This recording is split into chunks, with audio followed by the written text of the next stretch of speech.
საქართველოს კათოლიკოს პატრიარქის ილია მეორის დაკრძალვასთან დაკავშირებით თბილისის მუნიციპალური ტრანსპორტი, ავტობუსები, მიკროავტობუსები და მეტრო მგზავრებს 21-22 მარტს უფასოდ მოემსახურება. ამის შესახებ ინფორმაციას ქართული ოცნების მთავრობა ავრცელებს. ადმინისტრაციის უფროსის ლევან ჟორჟოლიანის განცხადებით დაინიშნება ასევე უფასო ტრანსპორტი რეგიონებიდან თბილისში გამომგზავრების მსურველთათვის. ასევე საქართველოს რკინიგზის ინფორმაციით ილია მეორის დაკრძალვაზე ჩამოსვლის მსურველებს საქართველოს რკინიგზა როგორც რეგულარული, ისე დამატებითი რეისებით უფასოდ გადაიყვანს.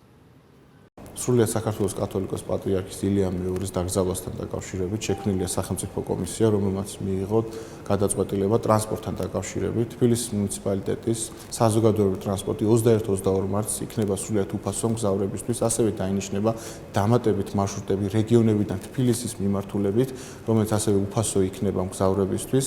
ასევე საქართველოს რკინიგზა ამავე რიცხვებში უფასოდ მოემსახურება მგზავრებს. აღნიშნული გადაწყვეტილება განპირობებულია იმით, რომ გაუადვილოთ ჩვენს მოქალაქეებს 21-22 მარტს შაბათ-კვირას თბილისში ჩამოსვლა და პატრიარქისთვის პატივის მიგება.